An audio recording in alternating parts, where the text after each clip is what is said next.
Hello students, आप सभी का स्वागत है आपके अपने यूट्यूब चैनल एक क्लासेस पर। प्यारे बच्चों, इससे लास्ट वीडियो में हमने आपको क्लास 10th का अनसॉल्व्ड पेपर 2020 का सेट 1 ये वाला जो कोड है उसका 822 MB उसका एक वीडियो आपको प्रोवाइड कर दिया था। ठीक है, सेट 1 हमने स्टार्ट किया है। इसी प्रकार हम 7वां सेट कराने वाले हैं आपको 2020 के बच्चा, जो कि बोर्ड एग्जाम 2022 के लिए बहुत ज़्यादा इंपॉर्टेंट है। यकीन मानिए अगर आपने इनको कर लिया अच्छे से तो आपके रियली 70 नंबर बच्चा आने वाले हैं। ठीक है, तो बस ये सैम्पल पेपर जो मैं करा रहा हूँ इतना अच्छे से प्रिपेयर कर लीजिए और फॉर्मूले आप याद कर लीजिएगा, कोई दिक्कत नहीं आएगी बच्चा मैथ के पेपर में। ठीक है, तो चलिए टाइम को जाया ना करते हुए आगे क्वेश्चन शुरू करते हैं। तो हमने पहले क्वेश्चन के सभी खंड सॉल्व करा दिए थे, सभी पार्ट्स। आज आपका खंड 2 चलेगा, है ना, खंड 2 यानी दूसरे प्रश्न का प्रश्न हम सॉल्व करने वाले हैं। इसमें क्या दे रखा है, देखो इसमें कहा है काम है के किस मान के लिए युगपत समीकरण इतने तथा इतने का कोई हल नहीं है। यानी के की ऐसी कौन सी वैल्यू है जिसके लिए इन दोनों युगपत समीकरणों का कोई हल ना हो। ठीक है, तो पहले लिख लेते हैं समीकरणों को। समीकरण हमें क्या दे रखे हैं, युगपत समीकरण 3x + y = 1। ठीक है, तो ये देखो बराबर में 1 है, इस 1 को लेफ्ट में ले आओ तो 3x + y - 1 = 0। इस रैखिक समीकरण को हमने ax + by + c की फॉर्म में चेंज कर लिया। ठीक है, ये हो गई आपकी समीकरण नंबर 1। इसी प्रकार दूसरा युगपत समीकरण हमें दे रखा है, क्या है, 2k - 1 x + k - 1 y और बराबर में दे रखा है 2k + 1। तो इसको भी ax + by + c = 0 की फॉर्म में लिखो। बराबर में 0 नहीं है तो इस ब्रैकेट को लेफ्ट में ले आओ तो 2k - 1 x + k - 1 y और ये ब्रैकेट लेफ्ट में आएगा तो हो जाएगा 2k + 1 = 0। Equation number 2। अब ये कह रहे हैं कि k की ऐसी कौन सी वैल्यू है जिसे हम इसमें लगा दें तो इन दोनों समीकरणों का कोई हल ना हो। तो उसके लिए कोई हल नहीं होने की कंडीशन आपको पता होनी चाहिए। कोई हल नहीं होने की कंडीशन क्या होती है, ठीक है, तो वो मैं अभी आपको बताऊंगा। सबसे पहले हम तुलना करेंगे। हम क्या करेंगे, समीकरण 1 की तुलना करेंगे ax + by + c = 0 से। क्योंकि हम समीकरण 1 की तुलना कर रहे हैं इसलिए यहाँ पे हम a1 b1 और c1 लेके चलेंगे। ठीक है, तो यहाँ पर x का गुणांक a1 है और यहाँ पर कितना है 3, तो a1 की वैल्यू 3, b1 की वैल्यू कितनी है 1 और c1 की वैल्यू है -1। इसी प्रकार समीकरण 2 की करो। समीकरण 2 की तुलना किससे करेंगे, यहाँ पे 2 लगा देंगे बस, यानी कि a2x + b2y + c2 = 0 से करने पर। ठीक है, तो x का गुणांक यहाँ a2 है और इसमें x का गुणांक देना है 2k - 1, तो a2 की वैल्यू हो गई 2k - 1, b2 की वैल्यू क्या हो जाएगी इसी प्रकार k - 1 और c2 की वैल्यू -k 2k + 1। ठीक है, a1 b1 c1 a2 b2 c2 के मान निकाल लिए इन युगपत समीकरणों की तुलना करके। अब हमसे कहा है, प्रश्न में दिया है कि इनका कोई हल नहीं हो, k का ऐसा कौन सा मान है, कोई हल नहीं है। तो इसकी कंडीशन होती है a1/a2 = b1/b2 does not equal c1/c2। ये कंडीशन होती है, कोई हल नहीं है कि। अब इनके मान लगा दो, तो इनमें देखो ये दो तो बराबर है ना, तो बस इन दोनों की बराबर ले लो।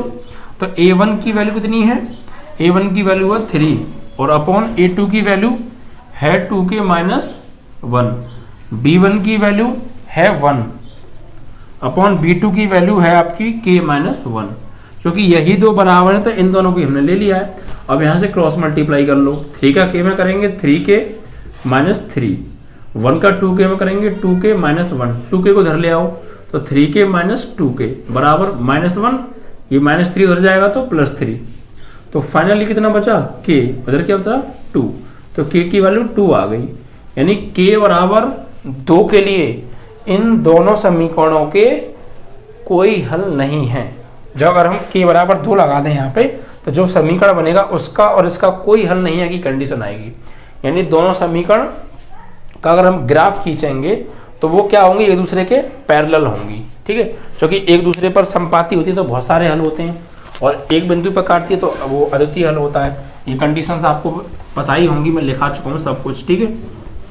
चलिए, तो क्वेश्चन आई होप क्लियर हो गया होगा आपको, ठीक है। कंडीशंस बस आपको पता होनी चाहिए, कोई हल नहीं है कि कंडीशन क्या है, अनेक हल की कंडीशन क्या है, अवधि हल की कंडीशन क्या है, ये सारी कंडीशंस मैं आपको बता चुका हूँ चैप्टर के अंदर, ठीक है। चलिए नेक्स्ट क्वेश्चन क्या है, देखिए नेक्स्ट क्वेश्चन यानी कि दूसरे का खा प्रश्न है। क्या दिया है इसमें, हमें एक चित्र दे रखा है और चित्र में कुछ वैल्यू दे रखी है। तो देखिए चित्र बना लेते हैं। इस तरीके से एक चित्र है बच्चा, इस तरीके से ये एक चित्र दे रखा है, ठीक है। और इस चित्र की जो नेम है वो ABOC और D है। इसमें हमें दे रखा है AO/OC, ये दिया है, हमें दिया है AO/OC, यानी AO/OC बराबर BO/OD, यस BO/OD, और बराबर वैल्यू दे रखी है 1/3, और एक और दे रखा है DC की वैल्यू 1.5 है, DC बराबर दे रखा है 1.5 सेंटीमीटर। तो AB की वैल्यू पूछी है, किसकी वैल्यू पूछी है, AB की वैल्यू हमें पूछी है। चलिए तो देखिए करेंगे क्या, सबसे पहले दोनों त्रिभुजों को ध्यान से देखिएगा। आपको इसमें दो त्रिभुज दिख रहे होंगे, ये वाला त्रिभुज दिख रहा होगा, एक तो आपको ऊपर वाला और एक नीचे वाला। इन दोनों त्रिभुजों को पहले आप सर्वांग सम करिए, ये समरूप कर दीजिए। क्या समरूप करिए आप। समरूप कैसे करते हैं, चैप्टर नंबर 6 में थ्योरम्स आपने याद की होंगी। दो त्रिभुज समरूप होते हैं यदि एक त्रिभुज की दो संगत भुजाओं का अनुपात दूसरे त्रिभुज की दो संगत भुजाओं के अनुपात के बराबर हो। एक त्रिभुज की दो भुजाएं दूसरे त्रिभुज की दो संगत भुजाओं का अनुपात आपस में क्या हो, बराबर हो, और उनके बीच का कोण बराबर हो, जिसे हम बोलते हैं SAS प्रॉपर्टी, ठीक है। तो यहाँ पे हम लिखेंगे त्रिभुज AOB व त्रिभुज COD में, ठीक है, ये बटे ये AO/OC बराबर BO/OD, ये हमें दिया है, देखो दे रखा है, ठीक है। और ये कोण बराबर होगा इस कोण के, शीर्षाभिमुख कोण है, एंगल AOB बराबर एंगल COD, शीर्षाभिमुख कोण है इसीलिए, ठीक है, इस तरीके से। तो हमने इन दो त्रिभुजों में इन संगत भुजाओं का तो अनुपात बराबर कर दिया और उनके बीच का कोण बराबर कर दिया। तो इसको बोलते हैं SAS समरूपता कसौटी। तो SAS समरूपता कसौटी से ट्रायंगल AOB समरूप होगा ट्रायंगल COD के, और जब दो ट्रायंगल समरूप होते हैं तो उसकी संगत भुजाओं का अनुपात बराबर होता है। ये बात आपको थ्योरम याद करने से मालूम पड़ी होगी, ठीक है। तो ये दोनों त्रिभुज आपस में समरूप हो गए, तो हमें लिखेंगे AO/OC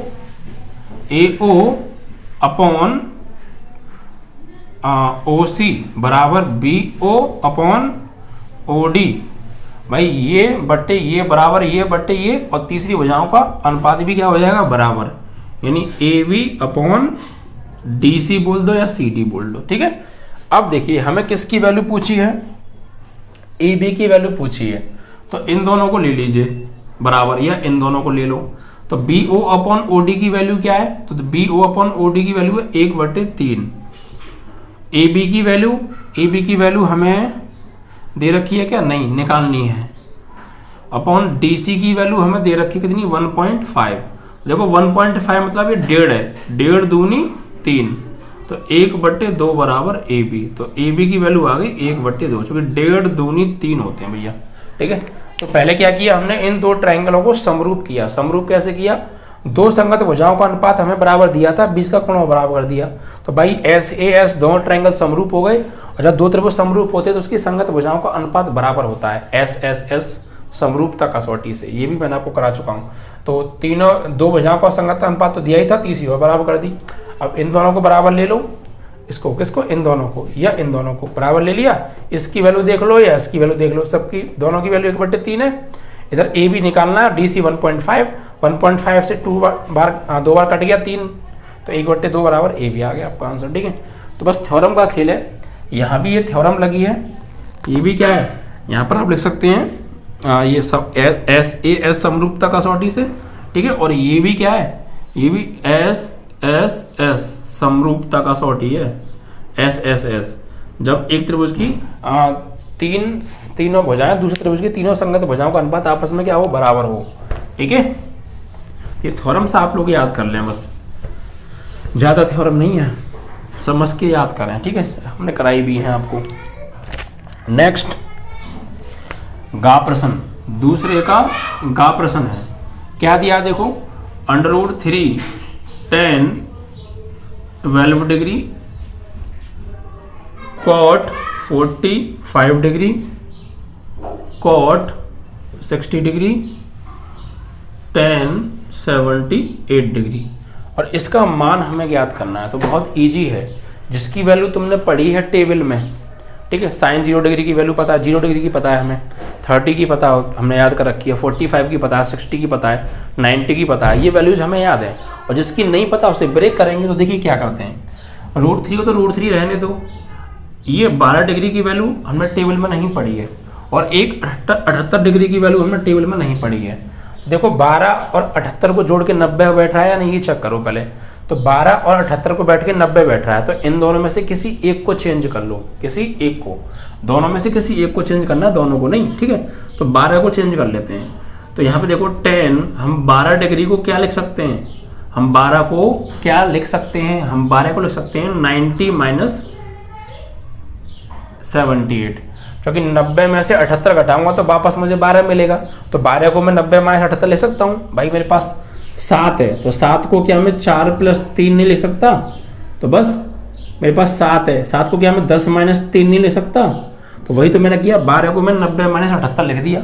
ठीक है, अब cot 45 की वैल्यू तो हमें पता ही कितनी होती है, 1, और cot 60 की वैल्यू 1/√3, और ये tan 78 ऐसे ही रहने दो, किसी एक को चेंज करना था इन दोनों में से, तो एक को कर लिया हमने। ठीक है, अब देखिए √3 से √3 कट गया, tan 90 minus theta, tan 90 minus theta formula क्या होता है, 90 है तो tan चेंज हो जाएगा cot में, और फर्स्ट में पड़ेगा ऑल पॉजिटिव, तो cot और थीटा कितना है 78 डिग्री, ये सब कट गया, क्या बचा, इंटू tan 78 डिग्री।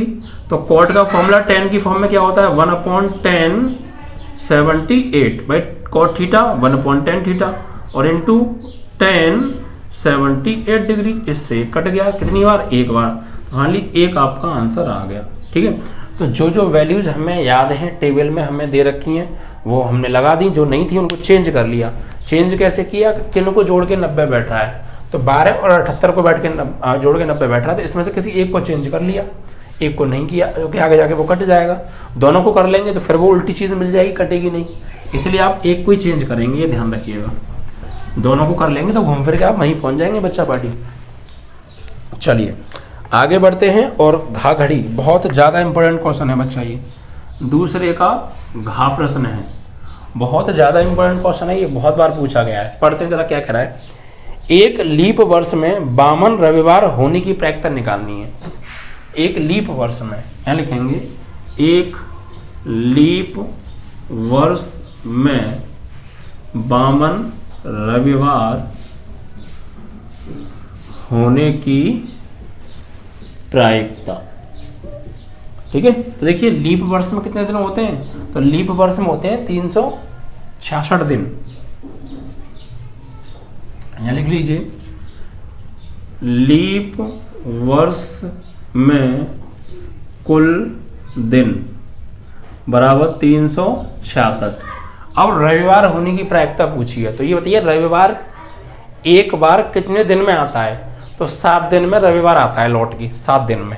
तो इसमें आप 7 से भाग दीजिए, यहाँ पे 366 7 से भाग दो, 7 पंजे 35, कितना बचा 1, 6, 7 दूनी 14, कितना आया शेषफल 2 आ गया।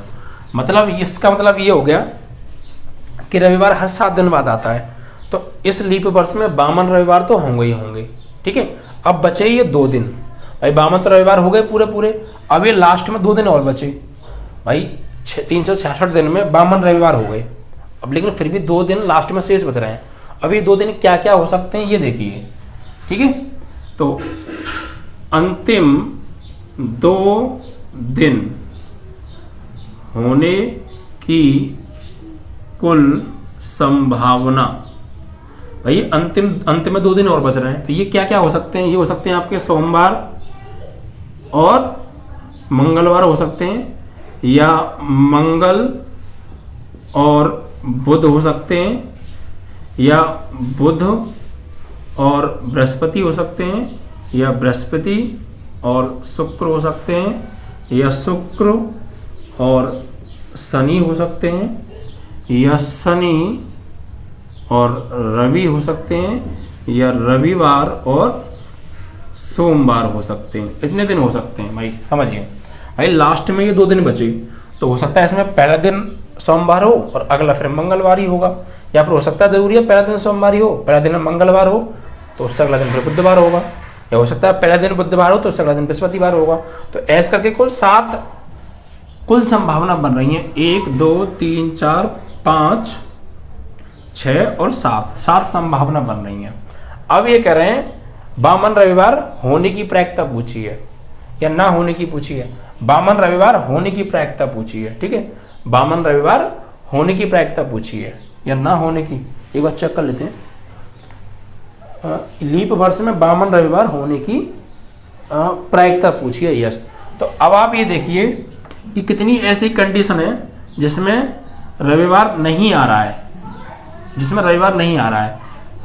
टोटल 7 कंडीशन में से तो एक तो इसमें नहीं आ रहा है रविवार, 1 2 3 4 और एक ये रही 5। 1 2 3 4 5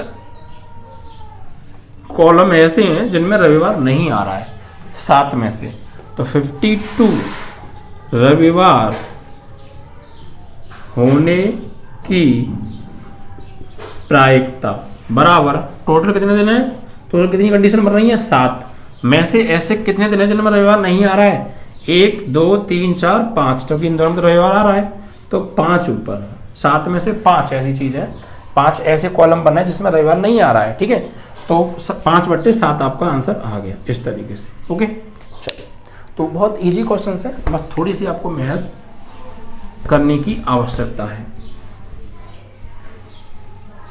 चलिए आगे बढ़ते हैं।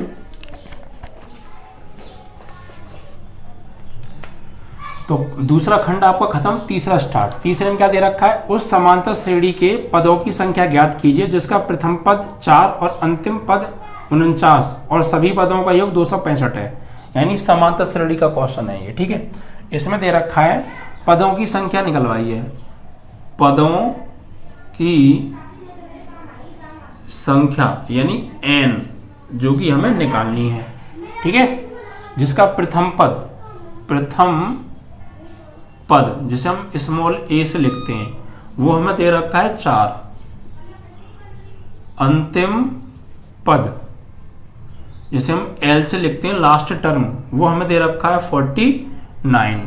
सभी पदों का योग, सभी पदों का योग पूछा है, तो सभी पद हमने माने कितने n है, सभी पद कितने n है, तो इन n पदों का योग Sn हमको निकालना है। तो भैया फॉर्मूला अगर आपको याद है तो आप तुरंत बता देंगे।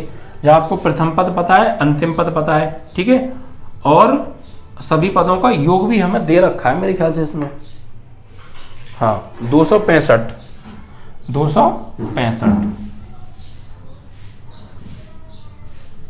ठीक है। तो जब हमें प्रथम पद पता हो, अंतिम पद पता हो और कुल पदों का योग पता हो और पदों की संख्या पूछी हो, तो फॉर्मूला होता है Sn बराबर n/2 a प्लस l, ठीक है। क्योंकि इसमें ये भी पता है, ये भी पता है, ये पता है, सिर्फ n निकालना है, इसलिए हमने ये फॉर्मूला लगाया है। तो Sn की वैल्यू 265, n की वैल्यू निकालनी है, a की वैल्यू 4 और l की वैल्यू 49। तो 2 का गुणा कर दो इधर, 2 पंजे 10, 2 छिक्के 12 और 1 13, 2 दूनी 4 और 1 5, 530 और ये हो गया 49 और 4 53 × n। इससे इसको काट दो 53 धाई 130, तो n की वैल्यू आ गई 10। तो पदों की जो संख्या है, पदों की संख्या कुल 10 है। कुल कितने पद होंगे इस एपी में? 10 पद होंगे जिनका योग 265 है। प्रथम पद 4 और अंतिम पद 49 है। ऐसे 10 पद बनेंगे। ठीक है, इस तरीके से आपका ये क्वेश्चन हमने कर दिया है। चलिए, तो बाकी क्वेश्चन बच्चा आपको कराएंगे अगले वीडियो में। ज़्यादा से ज़्यादा वीडियो को यार शेयर किया करो और लाइक किया करो, जिससे ज़्यादा से ज़्यादा व्यूज आएँ और हम आपके लिए ज़्यादा से ज़्यादा वीडियो प्रोवाइड करें। ठीक है बच्चा, थैंक यू।